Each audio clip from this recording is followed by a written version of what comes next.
At least she'll be dead before our first anniversary. 8 words. That's all it took.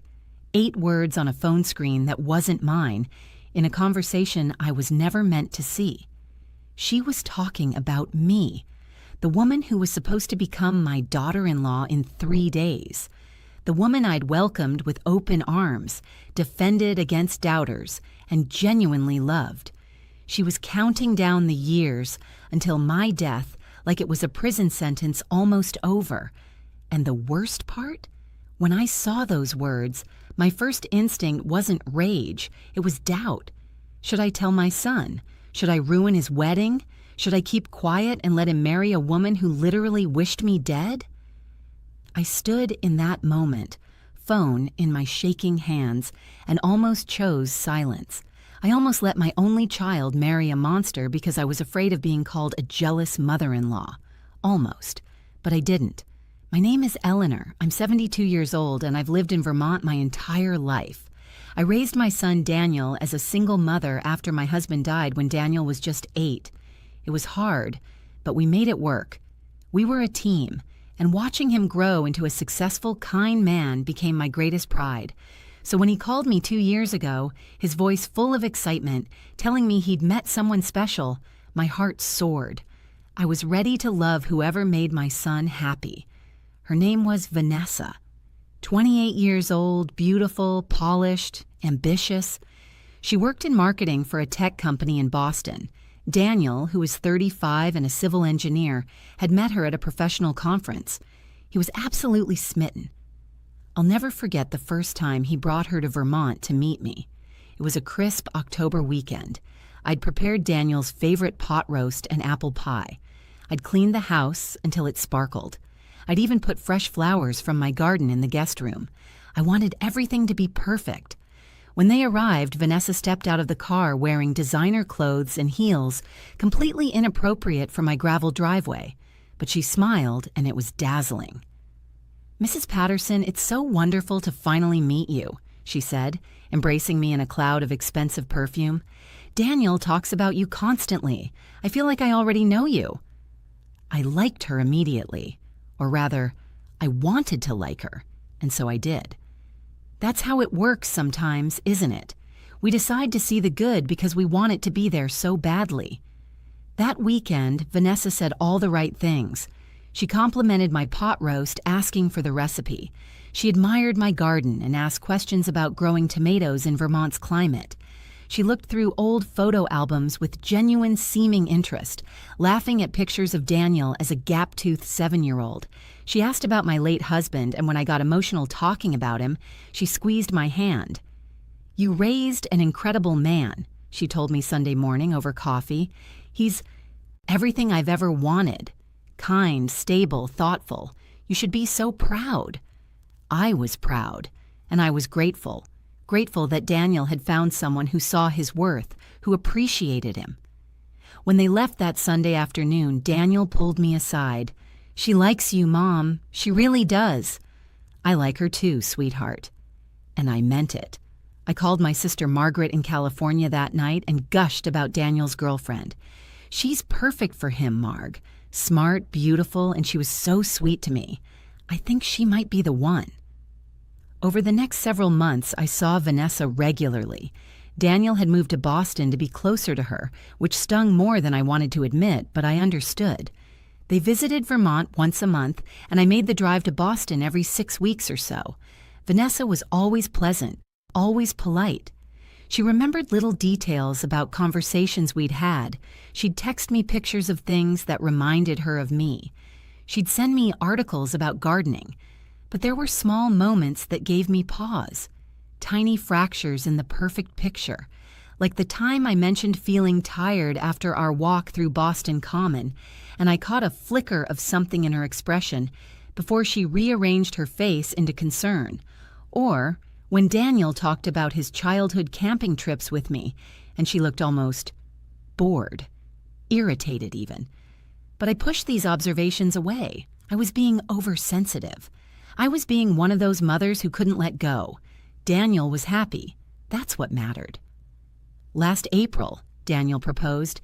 They came to Vermont to tell me in person. I cried tears of joy and hugged them both.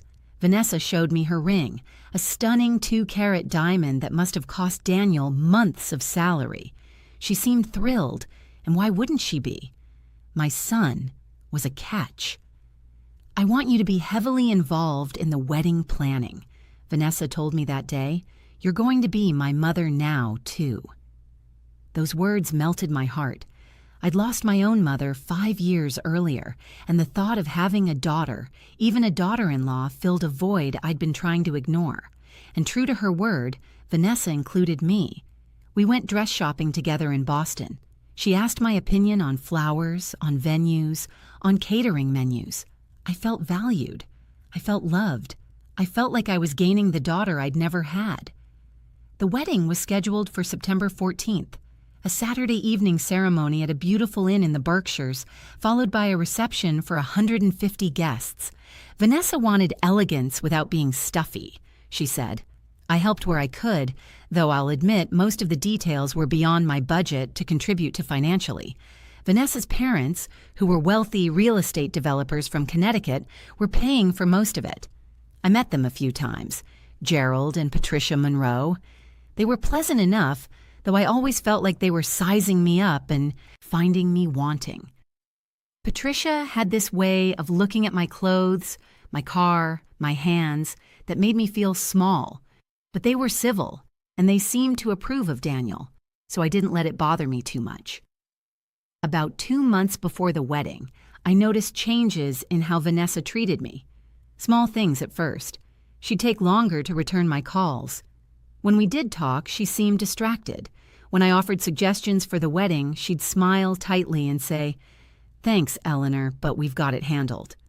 I told myself she was just stressed. Wedding planning is overwhelming, and Vanessa had a demanding job on top of it.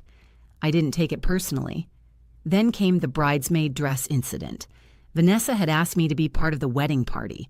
Not a bridesmaid exactly, but she'd ordered a special dress for me to wear, coordinating with her color scheme of dusty rose and champagne.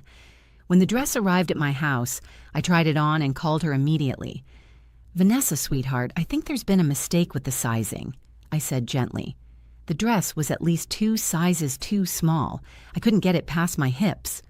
There was a pause on the other end of the line. "What size did you tell me you were, Eleanor?" "I told you a size 14, dear. This looks like a size 10. Another pause. "Oh, I must have written it down wrong. I'll handle it." Her tone was clipped, cold even. I felt embarrassed, as if my body size was somehow an inconvenience to her. But I pushed the feeling away. Mistakes happen. The second dress arrived 3 weeks later. This one fit, but it was unflattering in ways that seemed almost intentional. The cut made me look frumpy. The color washed me out. When I put it on, I barely recognized myself. But I didn't complain. It was her wedding, and I would wear whatever she wanted.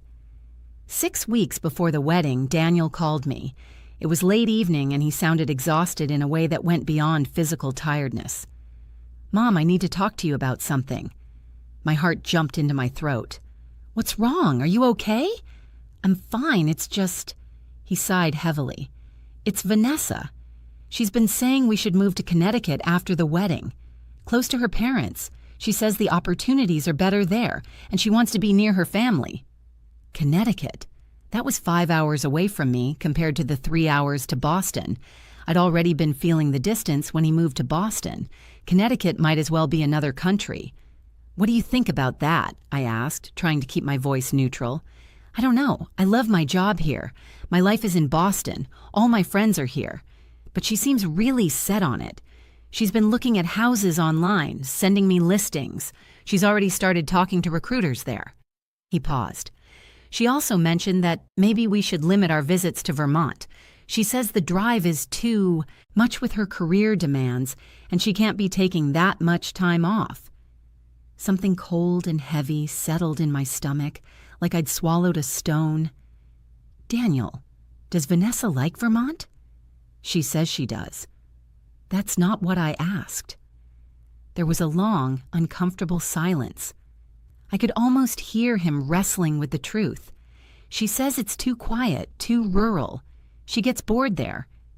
His voice got quieter. Last time we visited, she spent half the weekend on her phone in the guest room.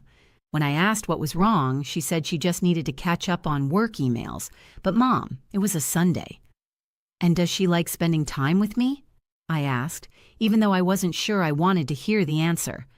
Mom, of course she does. Why would you ask that? I didn't have a good answer that wouldn't sound paranoid. Just promise me you'll make decisions based on what you want, not just what she wants. Marriage is about compromise, but it shouldn't be about losing yourself. I know, Mom. I will. He sighed again. I love you. I love you too, sweetheart. More than anything. After we hung up, I sat in my kitchen for a long time, staring at the magnet on my refrigerator. It was a photo of Daniel and me from his college graduation, both of us grinning, his arm around my shoulders, his graduation cap tilted at a funny angle. He'd looked at me that day with so much love and gratitude, thanking me for all the sacrifices I'd made to put him through school. I felt a creeping sense of dread that I couldn't name, a feeling that I was watching my son slip away, being pulled into a current I couldn't see but could feel, and I was supposed to just smile and wave from the shore. 4 weeks before the wedding, Vanessa had her bachelorette party in Miami. She'd invited me, but I'd declined. Sitting on a beach with a group of 20-somethings drinking cocktails didn't sound like my idea of a good time, and I think we both knew the invitation was just a formality. Still, I'd sent a gift basket to her hotel with champagne and bath products, wanting to show I supported her celebration even if I wasn't there. She never thanked me for it, but her best friend Chelsea, who'd always been kind to me, called me a few days after they returned. Her voice had that careful quality people use when they're about to deliver bad news. Eleanor, I wanted to touch base with you. Is everything okay? I asked, already feeling my stomach tighten. Yes, everything's fine. The trip was fun. She paused. I just wanted to tell you that Vanessa had maybe a little too much to drink one night, and she said some things. I sat down at my kitchen table, gripping the phone tighter. What kind of things? She was venting about wedding stress. She mentioned that having you involved had been more work than she expected, that you had outdated ideas and didn't understand her vision. Chelsea's voice dropped lower. She also said something about how she'd have to put up with your interference for years, but at least it wouldn't be forever. The phrase, wouldn't be forever, stuck in my mind like a thorn. What did that mean? I'm only telling you this because I don't think she meant it, Chelsea continued. She was drunk and stressed, but I thought you should know in case there's been any tension. I see. Thank you for telling me, Chelsea. After we hung up, I felt sick, but I rationalized it the way I'd rationalized everything else. She'd been drunk. People say things they don't mean when they're drunk and stressed. Maybe I had been overbearing with my suggestions. Maybe I needed to step back and give them more space. So that's exactly what I did. I stopped calling as often. I stopped offering opinions on wedding details. I waited for Vanessa to reach out to me. She rarely did, and when she did, her texts were brief and perfunctory. Everything's fine. Don't worry about anything. Looking back now, I can see how deliberately she was creating distance, testing to see if Daniel would notice, training him to accept my absence. The week before the wedding was a whirlwind. Out-of-town guests were arriving, final fittings, final confirmations, final everything. Daniel and Vanessa had decided to do things traditionally, staying in separate places the night before the wedding. Daniel would stay with me at my house in Vermont, and Vanessa would stay at the inn in the Berkshires with her bridesmaids. I drove down to Boston on Monday to help with last-minute preparations. Vanessa was staying at Daniel's apartment, using it as her base for the week. When I arrived, she greeted me at the door. "Eleanor, come in, come in." She seemed genuinely happy to see me, which relieved some of my anxiety. We spent the afternoon running errands together. She was pleasant, chatty even, telling me about the honeymoon they'd planned to St. Lucia. I started to feel foolish for all my worries. This was just pre-wedding jitters on everyone's part. That evening, Vanessa's phone rang while she was in the shower. It was sitting on the kitchen counter where we'd been having tea. I wasn't trying to snoop, I swear, but I glanced at it automatically when it lit up, the way you do. The name on the screen said Chelsea. The preview of the text message showed beneath it. Babe, I know you're stressed, but you need to chill. She's just his mom. You only have to deal with her for like another 10, 15 years max lol. I froze. My brain tried to make sense of what I was reading. Another 10 to 15 years? Why would that time frame matter? Why would Vanessa need to deal with me? And then it hit me. The average life expectancy for a woman in America is around 80. I was 72. 10 to 15 years was how long I had left, statistically speaking. They were counting down the years until I died. My hand shook as I picked up the phone. I shouldn't have. I knew I shouldn't have, but I couldn't stop myself. I swiped up, and because Vanessa's phone wasn't locked at that moment, it opened to her text conversation with Chelsea. I started scrolling. My heart pounded so hard I thought I might be having a heart attack. Chelsea, how's the final week going? Vanessa, exhausting. Eleanor has been up my ass all day. Chelsea, is she still coming to everything? Vanessa, unfortunately, but whatever. At least she'll be dead before our first anniversary. I read it 3 times, 4 times, 5 times. The words didn't change. My hands went numb. You know that feeling when something is so shocking your body just stops working, right? My fingers felt thick and clumsy, but I couldn't stop scrolling. I had to know how deep this went.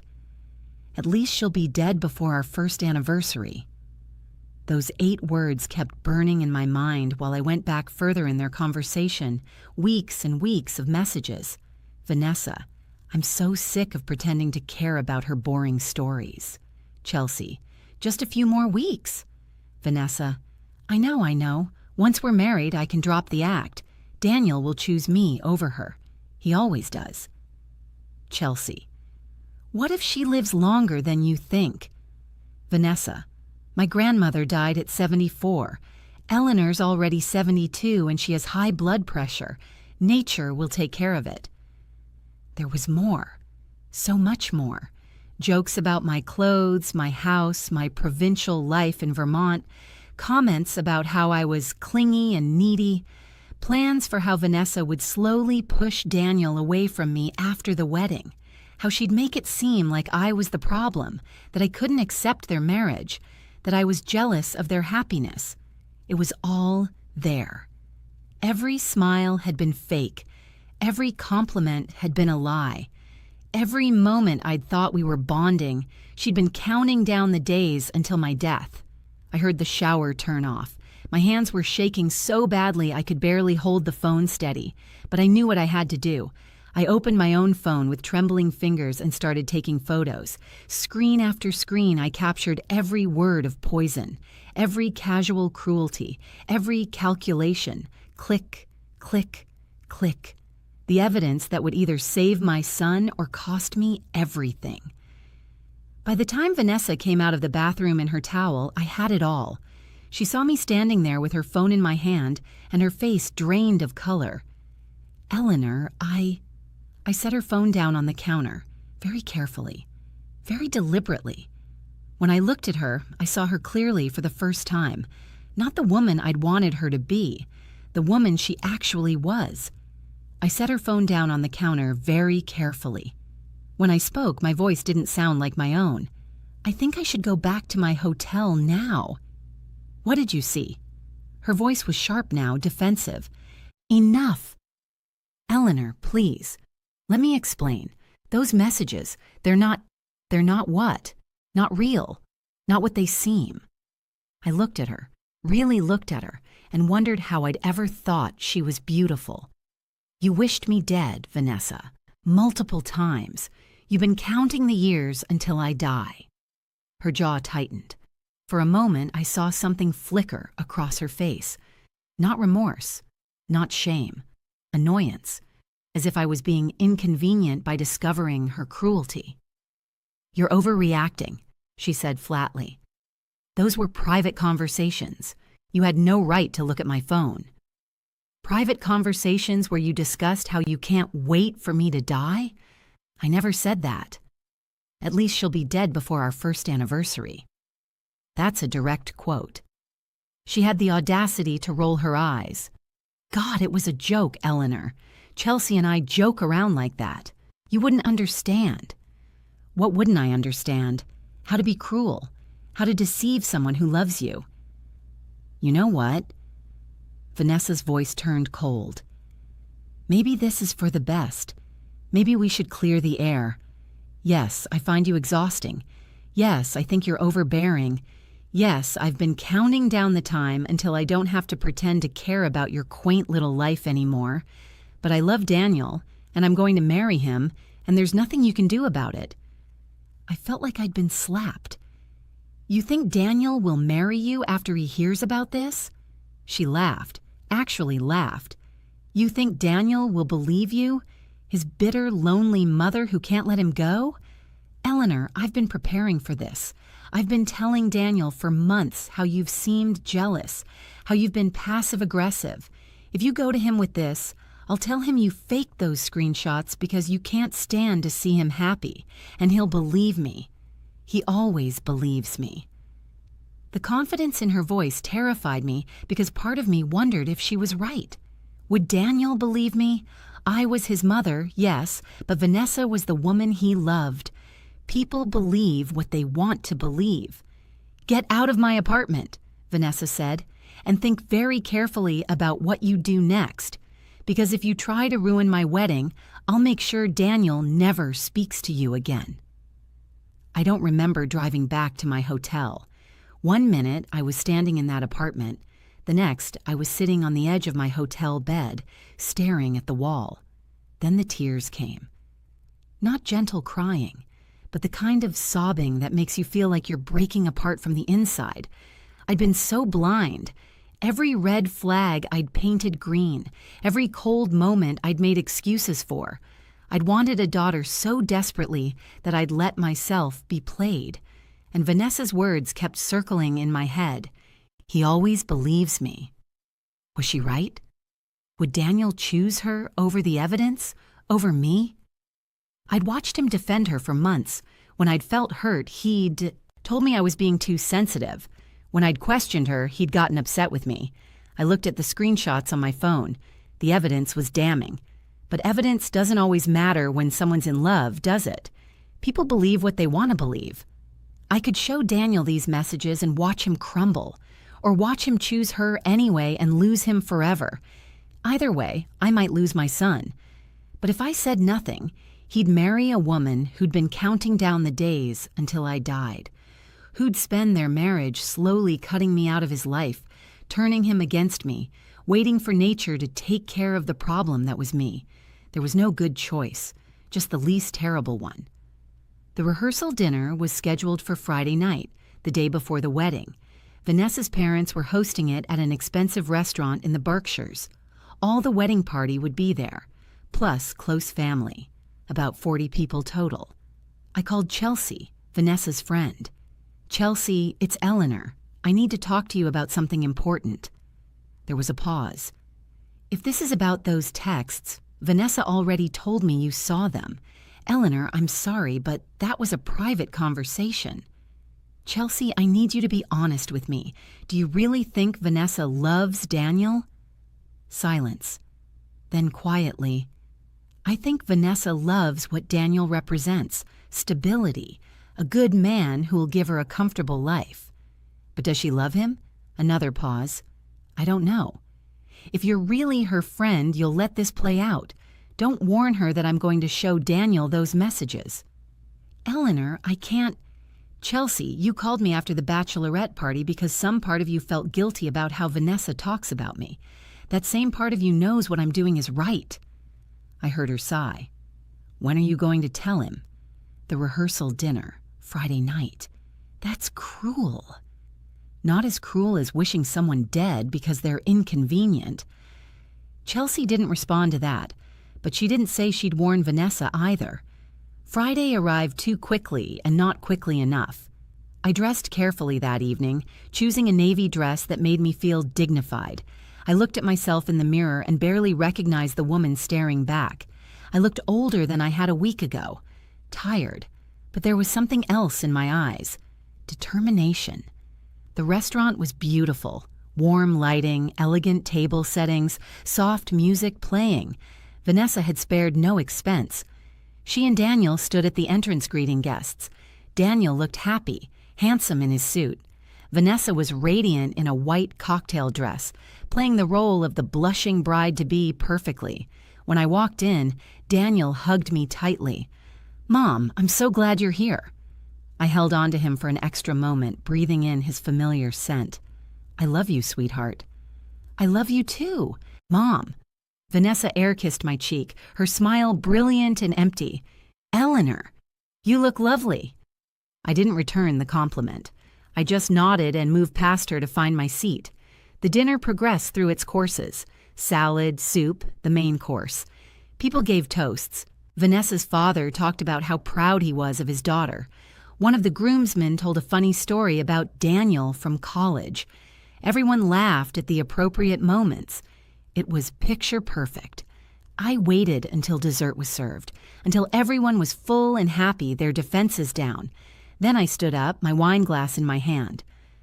"I'd like to propose a toast," I said. Daniel smiled at me. "Mom, you don't have to. I insist." The room quieted down. All eyes turned to me. I saw Vanessa's face, her smile frozen, something wary in her eyes. "I want to talk about honesty," I began. My voice was steady, clearer than I'd expected. When we love someone, we owe them honesty, even when it's hard, especially when it's hard. I looked directly at Daniel. "Son, I need to show you something. Right now in front of everyone because I need witnesses to this." "Mom, what are you talking about?" Daniel's smile was fading, confusion replacing it. I pulled out my phone and opened the photos. 3 days ago, I accidentally saw a text message on Vanessa's phone. What I found when I looked further changed everything. Vanessa stood up abruptly, her chair scraping loudly. "Eleanor, don't do this. Don't you dare. At least she'll be dead before our first anniversary." I read aloud. "That's what your fiancé said about me, Daniel. She was talking about how she only has to tolerate me for 10 to 15 more years before I die." The room went silent, completely, utterly silent. 40 people, and not one of them moved. I could hear someone's sharp intake of breath. I could hear the clink of a fork being set down on a plate. Daniel looked at Vanessa, and I saw hope dying in his eyes. Hope that this was a misunderstanding. Hope that I was wrong. "What is she talking about?" "She's lying," Vanessa said, but her voice came out too fast, too sharp. "She's been trying to sabotage our wedding because she can't let you go." "I have screenshots," I said calmly. I walked over to Daniel, my heels clicking on the hardwood floor. Every eye in that room followed me. "Read them yourself, sweetheart." Daniel took the phone. His hands were shaking. I wanted to look away from his face, to spare myself watching my son's heart break in real time. But I couldn't. I needed to see this through. His eyes moved across the screen. At first there was just confusion. Then his eyebrows drew together. His jaw clenched. I watched the color drain from his face as he scrolled, and scrolled, and scrolled. Each swipe down revealing another layer of betrayal. His breathing got faster, shallower. When he finally looked up at Vanessa, there were tears in his eyes.